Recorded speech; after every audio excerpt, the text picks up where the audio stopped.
Commander Richard Ellis stood at the large window of Earth's main space station. His eyes were fixed on the stars. Somewhere out there, the enemy was coming. The Zalarian Dominion had crushed 15 alien races in just 3 years. Now they were heading toward Earth. Ellis was a tall man with short gray hair and tired eyes. 20 years in the United Earth Defense Force had prepared him for many things, but not this. Not an enemy that had never lost a battle. "Commander, you need to see this," said Lieutenant Samantha White as she rushed into the room. White was young and smart. Her hands shook as she handed Ellis a datapad. On the screen was a video from one of Earth's far colonies. It showed huge black ships moving through space. Each ship was the size of a small moon. "The Orzoni surrendered this morning," White said. "They didn't even fight back." Ellis nodded slowly. The Orzoni were known for their wisdom and calm thinking. If they saw no hope in fighting, what chance did humans have? "How long do we have?" Ellis asked. 6 months, maybe less," White replied. "Their scout ships are already checking our outer colonies." Ellis walked to a large table in the center of the room. It showed a map of human space, Earth at the center, with colonies spreading outward like a spider web. Red dots showed where Zalarian scouts had been seen. "Call the council," Ellis said, "and get me Dr. Carter." 3 hours later, Ellis sat with Earth's military council. 12 men and women from different parts of Earth, all with grim faces. "The Zalarians have conquered every race they've met," General Maria Diaz said. "They have better ships, better weapons, and there are thousands of them." "What about working together with other races?" asked Counselor Joe Peters. Admiral Stan Brooks shook his head. "Most are already under Zalarian control. The rest are hiding, hoping not to be noticed." The room fell quiet. Then the door opened, and Dr. Alan Carter walked in. He was thin, with wild gray hair and glasses. He carried a small metal case. "Dr. Carter," Ellis said, "please tell the council what you told me." Carter placed the case on the table and opened it. Inside was a small silver device about the size of a fist. "This is our only hope," Carter said. "We call it the quantum resonance disruptor." "What does it do?" asked Diaz. "The Zalarians use quantum technology we don't fully understand," Carter explained. "But we've studied pieces from their scout ships. Their weapons, shields, engines. Everything connects to a quantum network. This device creates a frequency that disrupts that network." "Will it work?" Ellis asked. Carter's face was serious. "In the lab, it shuts down small pieces of their technology. But a real ship? A fleet? I don't know." "It's untested," Ellis told the council. "But it's the only new idea we have." "How would we use it?" Brooks asked. "Their ships would destroy us before we got close enough." "Not if we send one ship," Ellis said. "A small, fast ship with our best stealth technology." The council members looked at each other. "One ship," Diaz said, "against their whole fleet?" "To test the weapon," Ellis explained, "and to gather information. We need to know more about how they fight, how they think." "It would be a suicide mission," Brooks said. Ellis nodded. "Probably. But if there's even a small chance it works." The council talked for hours. Some wanted to try to make peace with the Zalarians. Others wanted to hide, to spread humans across thousands of worlds and hope some would survive. But in the end, they agreed to Ellis's plan. One ship. One chance. 2 weeks later, Ellis stood in the main hangar of the space station. Before him was the UES Defiant. It wasn't very big or impressive. An exploration ship that had been quickly changed for this mission. Captain Laura Bennett walked up next to him. She was in her 40s with short brown hair and a strong face. Bennett had commanded 3 ships before this one. She was known for being calm in danger and for always bringing her crew home. "She's ready," Bennett said, looking at the ship. "We've added every stealth system we have. The Zalarians might not see us coming." "And the weapon?" Ellis asked. "Dr. Carter is installing it now. He's coming with us to make sure it works right." Ellis turned to face Bennett. "You know this mission might be one way," she finished for him. I know, so does my crew. We all volunteered. Ellis nodded. The council wanted me to remind you. This is reconnaissance first. Get in, learn what you can, test the weapon if possible. But getting that information back to Earth is more important than attacking them. Understood, Bennett said. But if we see a chance to hurt them, we'll take it. Ellis couldn't argue with that. He held out his hand and Bennett shook it. Good luck, Captain, he said. Earth is counting on you. We won't let you down, Bennett replied. Ellis watched as Bennett walked toward her ship. He had sent people on dangerous missions before, but never one like this. He wondered if he would ever see her again. Inside the Defiant, Bennett found her bridge crew ready at their stations. Chief Engineer Kevin Ortiz was checking systems one last time. He was a big man with clever hands who could fix almost anything. Tactical, Officer Olivia Reyes sat at the weapons station. She was small but fierce and the best shot in the fleet. Next to her was Science Officer William Hayes, young and brilliant, with a special understanding of alien technology. Communications Specialist Daniel Rodriguez was at his station, listening to Zellarian transmissions from the edge of human space. And Navigation Officer Nicole Adams sat ready at the controls, her fingers moving quickly over the ship's course. Status? Bennett asked as she took her captain's chair. All systems ready, Ortiz reported. The QRD is installed and operational. Course plotted to the edge of Zellarian space, Adams added. Bennett looked at each of them. They were the best Earth had to offer, and they might all be dead in a month. You all know what we're facing, she said. The Zellarians have never been defeated. No one has ever even hurt them. We might not come back from this. But if we don't try, Reyes said, there won't be anything to come back to. Bennett nodded. Launch in 5 minutes. Let's show these Zellarians that humans don't surrender without a fight. As the Defiant prepared to leave Earth behind, Dr. Carter entered the bridge. He looked nervous but determined. Is it ready? Bennett asked him. Carter nodded. It's ready. But Captain, there's something you should know. If the QRD works, it will affect all quantum technology in range, including ours, Bennett asked. We don't use quantum tech like they do, but yes, it might affect some of our systems. We'll have to be ready to restart everything quickly. Bennett turned to face the main screen, which showed Earth growing, smaller as they moved away. Send the final message to command, she told Rodriguez. Tell them we're on our way. The Defiant turned and accelerated, heading toward the stars and the greatest threat humanity had ever faced. The Defiant moved quietly through space for 2 weeks. They stayed away from the main travel paths where other ships might see them. Captain Bennett ordered the ship to use minimal power to avoid detection. How much farther to Zellarian space? Bennett asked as she entered the bridge. Navigation Officer Adams looked up from her screen. About 3 days, Captain. We're approaching the Tau Ceti system. The Zellarians took it last month. Bennett nodded and turned to Rodriguez at communications. Any Zellarian signals? Yes, ma'am, Rodriguez replied. Lots of them, but they're far away. Scout ships, probably. They don't seem to have noticed us. Good. Keep us hidden, Bennett said. She walked to where Dr. Carter was working at a science station. How's our weapon? Carter looked tired. He had been working day and night since they left Earth. The QRD is stable. I've been studying the Zellarian signals that Rodriguez picked up. They use a specific quantum frequency for all their communications. The QRD should disrupt it. Should? Bennett asked. Carter sighed. Nothing like this has ever been tried before, Captain. In theory, it will work. But theory and reality aren't always the same. Bennett put a hand on his shoulder. We're counting on you, Doctor. Get some rest. You'll need a clear head when we reach Zellarian territory.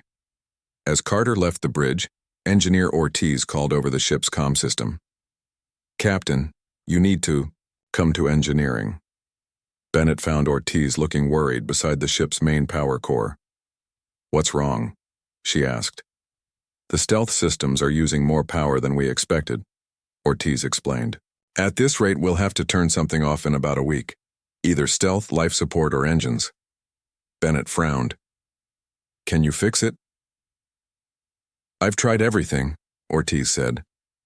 The problem is that we're running at minimal power to stay hidden. There's nothing extra to work with. Bennett thought for a moment. We need all three to complete the mission. What if we find a place to stop and recharge? In Zalarian space? Ortiz looked shocked. Where? A planet. Maybe one they haven't fully taken over yet, Bennett said. Adams mentioned Tau Ceti. The Zalarians only arrived there recently. They might not have control of the whole system. When Bennett returned to the bridge, she called her officers together. Change of plans, she said. We need to find a safe place to recharge our power cells. Officer Adams, what do you know about Tau Ceti? Adams brought up a map on the main screen. 5 planets. The second one is where the aliens lived. The Zalarians attacked there first, but the outer planets are just mining colonies. This one, she pointed to the 4th planet, is an ice world with a small mining station. It might be empty now if the miners fled when the Zalarians came. Or the Zalarians might control it, Reyes pointed out. True, Bennett agreed. But if they do, it would be lightly guarded. A mining station isn't important compared to the main planet. So we go there, check if it's safe, and if it is, we recharge, Hayes said. It's risky.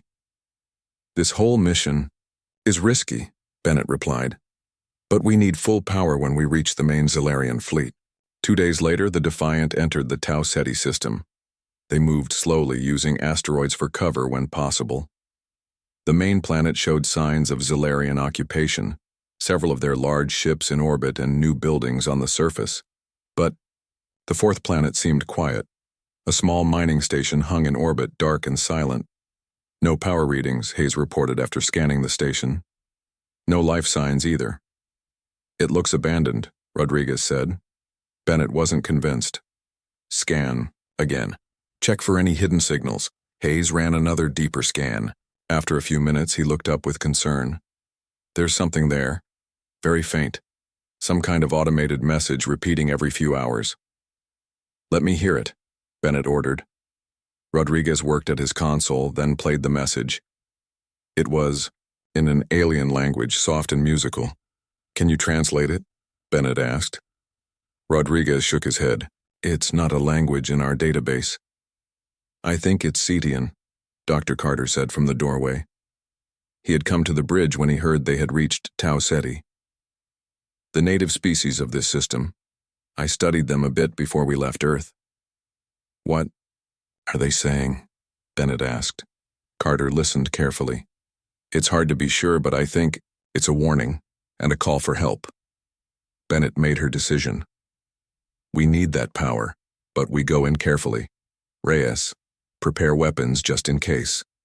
Ortiz, be ready to run if we need to. Adams, take us in slowly. The Defiant approached the station, cautiously. Up close they could see damage to parts of the structure. Some sections were open to space. Zalarian weapon marks, Reyes said, examining the damage through the ship's cameras. They attacked this place. But why leave the message running? Hayes wondered. Maybe some of the Cetians survived, Bennett suggested. Rodriguez, keep broadcasting a peaceful message in all languages we know. Let any survivors know we're not Zalarians. For an hour they circled the station, searching for signs of life and broadcasting their message. Finally, a new signal appeared. Captain, someone's responding, Rodriguez reported excitedly. It's in basic trade language. They want to know who we are. Tell them we're humans from Earth, Bennett said. We're here to fight the Zalarians and we need help. There was a long pause. Then a section of the station lit up, and a docking bay door slowly opened. They're inviting us in, Rodriguez said. Bennett hesitated.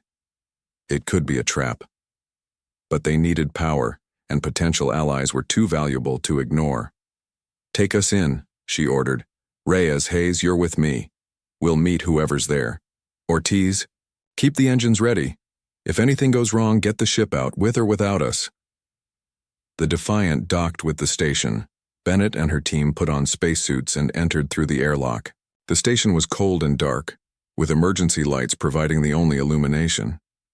They moved carefully through empty corridors until they reached what looked like a control room. Inside, 3 aliens waited. They were tall and thin with pale, blue skin and large, dark eyes. They wore simple clothes with strange symbols. One alien stepped forward. "I am Zeryl," it said in halting trade language. "You fight Zellarians?" "Yes," Bennett replied. "They're coming to our world next. We're testing a weapon that might help stop them." Zeryl's eyes widened. "No one fights Zellarians. All surrender or die." "Humans don't surrender easily," Bennett said. "Will you help us? We need to recharge our ship." Zeryl spoke quietly with the other Cedians. Then it turned back to Bennett. "We help. We hide here since Zellarians came. They kill many Cedians. Take many more." Zeryl pointed to a symbol on its clothes. "We are resistance. Small now, but growing." Bennett felt a surge of hope. The Defiant wasn't alone after all. Across the galaxy, others were fighting too. "We can help each other," she said. "We'll share what we know about the Zellarians, and you can help us recharge our ship." For the first time since leaving Earth, Bennett thought, their desperate mission might actually have a chance of success. The Defiant stayed at the Cedian mining station for 3 days. The Cedians helped Ortiz recharge the ship's power cells using the station's solar collectors. While the engineers worked, Bennett and her team learned everything they could about the Zellarians. Zeryl showed them to a small room deep inside the station. Maps and pictures covered the walls. Some showed Zellarian ships and soldiers. "This is our war room," Zeryl explained. "We study the enemy." Hayes examined the pictures carefully. "These are good. Very detailed. Many Cedians worked for Zellarians before we knew they were dangerous," Zeryl said. "Some escaped and brought information." Bennett pointed to a large map of nearby star systems. Red marks showed where Zellarians controlled planets. Almost every system had red marks. "Where is their homeworld?" Bennett asked. "Where do the Zellarians come from?" Zeryl pointed to a star far across the map. "There. But no one attacks them there. Too many ships, too many defenses." "We're not planning to attack their homeworld," Bennett said. "Not yet, anyway. We're looking for their main fleet, the one heading toward Earth." Zeryl moved to a computer and brought up a new map. "Fleet moves here," the Cedian said, tracing a path through several star systems. "Led by ship called Sovereign. Very big, very powerful." Bennett studied the path. "How far is the fleet from here?" 2 days at your ship's speed," Zeryl replied. "They move slowly, many ships together." Bennett felt a mix of fear and excitement. They were close to their target, closer than she had expected. But was the Defiant ready? Was the weapon ready? She found Dr. Carter in another room talking with a Cedian scientist. They were comparing notes about Zellarian technology. "What have you learned?" Bennett asked. Carter looked up, his eyes bright with excitement. "The Cedians have confirmed our theories about the Zellarian quantum network. All their ships connect to it for commands and information. And," he paused dramatically, "they've helped me adjust the QRD. It's stronger now, with better targeting." "Will it work?" Bennett asked the question that had been on her mind since they left Earth.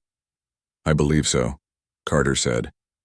"But we'll need to get close to their command ship, the Sovereign. That's where the network is controlled from."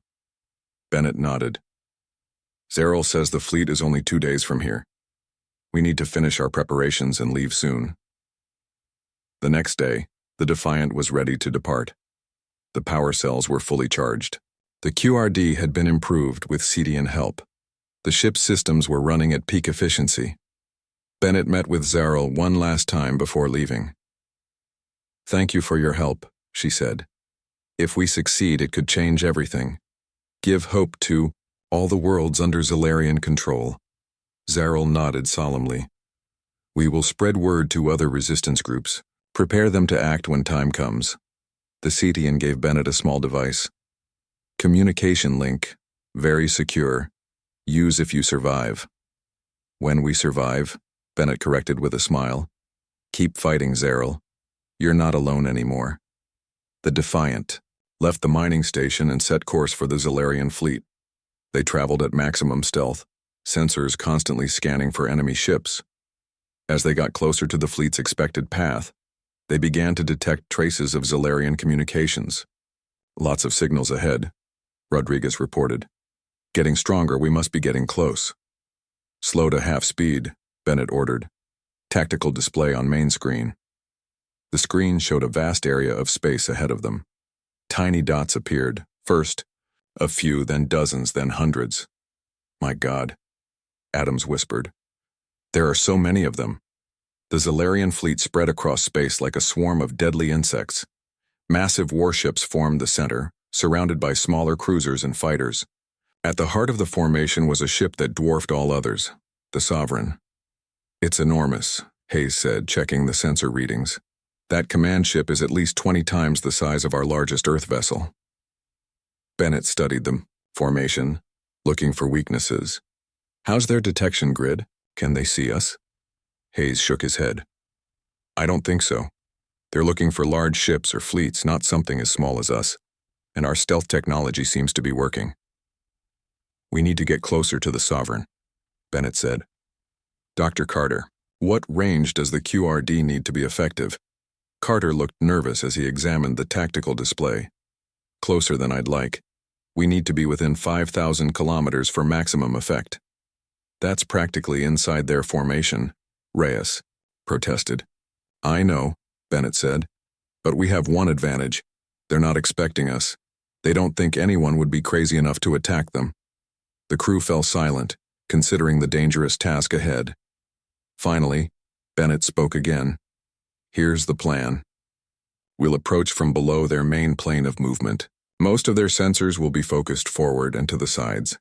We'll time our approach to coincide with shift changes in their fleet. How do you know when they change shifts? Ortiz asked. The Cedians told me. Bennett replied. Zalarians are very precise. Every 6 hours they rotate crews. During that time there's a small drop in their communication traffic. That's our window. For the next 12 hours, the Defiant shadowed the Zalarian fleet, staying well back and observing. They noted the patterns of patrol ships, the blind spots in the formation, the rhythm of communications. When the time came, Bennett gathered her crew on the bridge. This is it, she said. The moment we've been preparing for. If the QRD works, we could save Earth and every other world threatened by the Zalarians. If it doesn't, she didn't need to finish the thought. We're with you, Captain, Reyes said. The others nodded in agreement. Dr. Carter, is the QRD ready? Bennett asked. Carter stood beside his device, which was now connected to the ship's main power system. Ready, Captain? Once we're in position, I'll need about 30 seconds to activate it. Adams, plot our approach course. Take us in on the vector we discussed. Maximum stealth. Bennett sat in her command chair, her face determined. Let's go. Change the course of the war. The Defiant turned and began its careful approach toward the heart of the Zalarian fleet. Ahead loomed the massive form of the Sovereign, their target and their greatest danger. No one on the bridge spoke as they closed the distance. 5,000 kilometers away. 4,000. 3,000. Every moment they expected alarms to sound, announcing they had been detected. But the Zalarians, confident in their power, noticed nothing.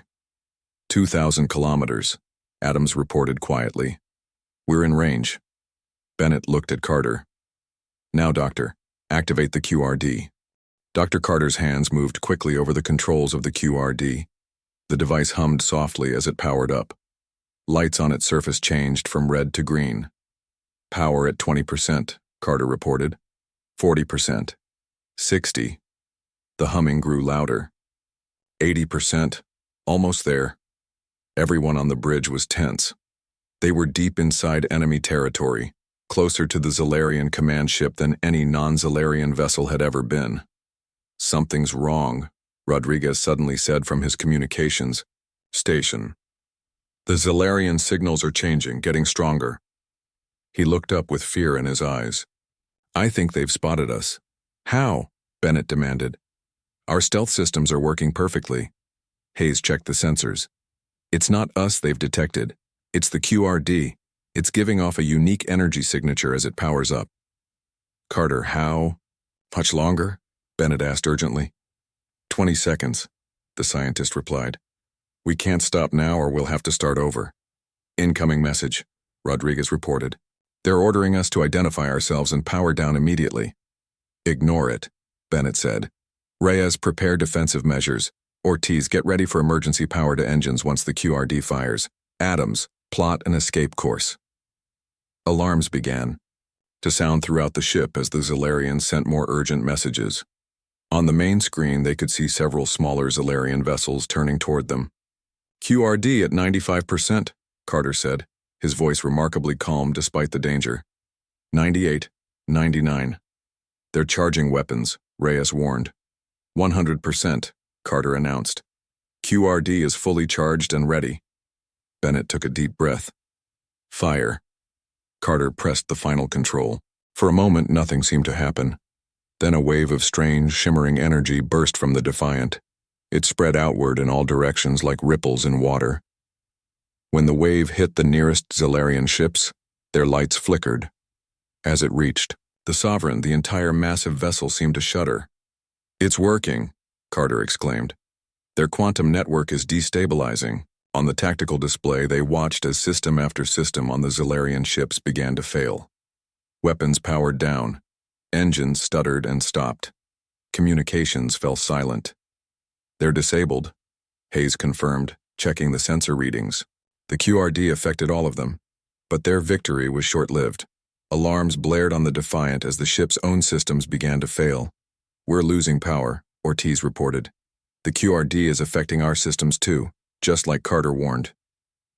How long until we can restart? Bennett asked. 3 minutes for basic functions, Ortiz replied. Maybe 10 for full power. Bennett looked at the screen, where the Zalarian ships floated helplessly. How long until they recover? Hard to say, Carter answered. Their technology is more dependent on quantum systems than ours. Maybe 15 minutes, maybe longer. That gives us a small window, Bennett said. Rodriguez, send the data package to Earth immediately. They need to know the QRD works. Rodriguez worked at his station, which was running on emergency power. Message away, but I can't confirm it was received. We've done what we came to do, Bennett said. Now we need to get out of here before they recover. Slowly, the Defiant's systems came back online. Lights returned to the bridge. Engines hummed back to life, but they weren't fast enough. Captain, Hayes called out. The Sovereign is recovering already, faster than we expected. On the screen, they could see lights returning to sections of the massive command ship. A strange glow began to build around its weapons ports. They're going to fire, Reyes warned, and our shields aren't back online yet. Bennett made a quick decision. Adams, take us closer to the Sovereign. Closer? Adams asked in disbelief. But they're about to fire on us. Exactly, Bennett said. They won't expect us to move toward them, and their weapons are designed for long-range combat. If we get close enough, they'll have trouble targeting something as small as us. It was a desperate move, but they had no choice. The Defiant surged forward, closing the distance to the Sovereign. The huge Zalarian ship loomed larger and larger on their screen. They're firing, Reyes shouted. A beam of energy shot from the Sovereign, but it passed over the Defiant, missing by a narrow margin. Their targeting systems are still not fully recovered, Hayes observed, and they're not used to aiming at targets so close. The Defiant continued its dangerous approach until they were nearly skimming the surface of the enormous ship. From this close, they could see details that no human had ever seen before. Strange markings on the hull, massive weapon emplacements, and what looked like viewing ports with Zalarian figures visible inside. They're scrambling fighters, Reyes reported. Small ships launching from all sides. Our shields are back online, Ortiz said. 80% power to engines. Now, Adams, Bennett ordered. Take us out of here, maximum speed. The Defiant shot away from the Sovereign, weaving between the still recovering Zalarian fleet. Several fighters gave chase, but they were disorganized, their systems not yet fully functional. We've cleared the main fleet, Adams reported after several tense minutes. Setting course for the jump point. Bennett allowed herself a small smile. We did it. We tested the weapon, and it worked. And we're bringing the data back to Earth. Her, Celebration was cut short by a violent explosion that rocked the ship. Warning lights flashed across every control panel. Direct hit to our rear section, Ortiz reported. Engine 3 is offline. Hull breach on deck 4. One of the fighters got lucky, Reyes said, and there are more coming. Bennett gripped the arms of her chair as another blast hit them. Damage report. We're losing power, Ortiz said. Life support is failing on lower decks. I'm rerouting emergency power. We can't outrun them like this, Adam said. Not all the way back to Earth. Bennett thought quickly. They had completed their mission. The QRD worked. The data was sent to Earth, but her crew deserved a chance to get home. New plan, she announced. Carter, can you set the QRD to overload? Carter looked startled. Yes, but that would create an explosion that would destroy this ship and anything nearby. That's what I'm counting on, Bennett said. We'll use it to take out our pursuers, but first, everyone to the escape pods. Rodriguez, set a distress signal to broadcast on the frequency the CDNs gave us. The crew stared at her in shock. That's an order, Bennett said firmly. We've done what we came to do. Now it's time to save whoever we can. Alarms sounded throughout the Defiant as the crew rushed to prepare the escape pods. The ship shook with each new hit from the pursuing Zalarian fighters. All personnel to escape stations, Bennett announced over the ship's comm system. This is not a drill. Repeat, this is not a drill. In engineering, Ortiz worked frantically to keep the remaining engines running. The ship needed to stay ahead of the main Zalarian forces long enough for the escape pods to get away. Engine 2 is failing, he reported to the bridge. We've got maybe 10 minutes before complete shutdown. That's all we need, Bennett replied. How's the QRD? Dr. Carter was beside the device, making adjustments to its controls. I've set it to overload in 12 minutes. Once it starts, it can't be stopped. Bennett nodded grimly. Good. Now get to your escape pod. Carter hesitated. Captain, someone needs to make sure the QRD stays on target. The Zalarians might try to disable it remotely. I'll stay, Bennett said. The rest of you get to the pods. One by one, the bridge crew stopped their work and looked at Bennett. None of them moved toward the exit. That was an order, Bennett said firmly. With respect, Captain, Reyes spoke first. We started this mission together. She's right, Hayes added. Besides, we all know the pods might not make it. Our chances are better if we stick with the plan but stay together. Bennett looked at her crew, the best Earth had to offer. She knew they were right. Separating now would likely mean death for all of them. New plan, she announced. We stay together. We fight together. And we make sure the Zalarians remember the name Defiant. For the next 10 minutes, they pushed the damaged ship to its limits, with Ortiz constantly rerouting power and Adams performing flying maneuvers that the Defiant was never designed to do. They stayed just ahead of their pursuers. QRD overload in 2 minutes, Carter reported. We need to get clear of the blast. Radius, Bennett said. How far can we get in 2 minutes, Adams? Adams studied her controls. Not far enough if we keep going straight, but there's a small moon ahead. If we can get behind it, it might shield us from the worst of the explosion. Do it, Bennett ordered. The Defiant changed course, heading for the small moon orbiting a nearby gas giant. The Zalarian fighters followed, gaining on them as the human ship's engines continued to fail. 1 minute to overload, Carter said. His voice was steady, but his face was pale. We're not going to make it, Reyes said quietly, watching the distance to the moon on her screen. Bennett refused to give up. Ortiz, can we get any more power to the engines? Anything at all? I've given you everything, Captain, Ortiz replied. Wait, there is one thing. If we shut down life support completely, we could divert that power to engines. How long can we survive without life support? Bennett asked. About 3 minutes before oxygen levels get dangerous, Hayes calculated. Maybe 4. Bennett made her decision. Do it. Shut down everything except engines and navigation. The lights on the bridge dimmed as power was diverted. The air circulation stopped. The temperature began to drop almost immediately. 30 seconds to overload, Carter reported. The Defiant surged forward with its last burst of speed. The small moon grew larger on their screen. Behind them, the Zalarian fighters closed, in firing continuously. 15 seconds, Carter counted down. 10, 9, 8. Almost there, Adams said through gritted teeth, her hands steady on the controls. 5, 4, 3. The Defiant swung around the edge of the moon just as the QRD reached critical overload. A blinding flash lit up space behind them. The shockwave hit seconds later, throwing the ship forward and sending everyone crashing to the floor. For several long moments, everything was quiet and dark. Then emergency lights flickered on. Bennett pulled herself up from the floor. Status. Report, she called out. One by one, her crew responded. They were all alive, though some had minor injuries. The ship had been damaged further, but the moon had protected them from the worst of the blast. Zalarian fighters? Bennett asked. Hayes checked the sensors, which were barely functioning. Gone, completely destroyed by the QRD explosion. And the main fleet? Too far away to be destroyed, Hayes said. But the explosion would have disrupted their quantum network again. They'll be disabled for hours this time. Bennett felt a small measure of satisfaction.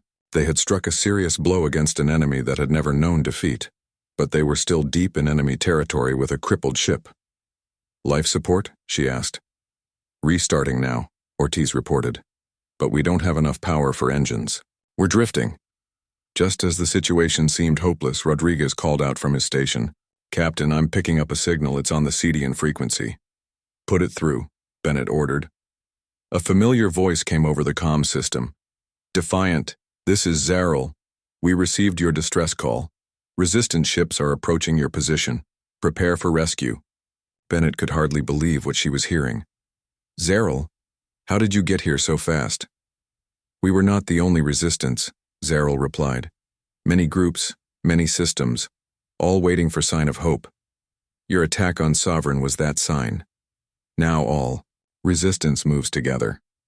Through the viewport, Bennett could see several ships approaching. They were small and looked cobbled together from different parts, but they were the most beautiful sight she had ever seen. We will take you to safe place, Zarel continued. Many want to meet humans who fought Zalarians and lived. 6 months later, Bennett stood on the bridge of a new ship. It was larger than the Defiant, built with combined human and alien technology. Earth had used the data from their mission to produce hundreds of QRD devices. Every human ship now carried one. The Zalarians had not given up. Their fleet had eventually reached Earth, but they had found not a helpless planet waiting to surrender, but a prepared defense force armed with weapons specifically designed to counter their technology. The battle had been fierce, but for the first time in their history of conquest, the Zalarians had been forced to retreat. Now Bennett was leading a different kind of mission. Her new ship, the Alliance, carried representatives from 12 different species, all former victims of Zalarian aggression. They were no longer just fighting to survive. They were fighting to free every world under Zalarian control. Ready to jump to the Orion system, Captain, Adams reported from her station. She, along with Reyes, Carter, Hayes, Rodriguez, and Ortiz, had all volunteered for this new mission. Bennett looked at her crew, both human and alien, all working together. The Orion resistance is waiting for us, she said. Let's not keep them waiting. Engage jump engines. As the Alliance entered jump space, Bennett thought about how far they had come. One small human ship had changed the course of galactic history. The empire that had made everyone bow had finally met an enemy they couldn't defeat, and this was just the beginning.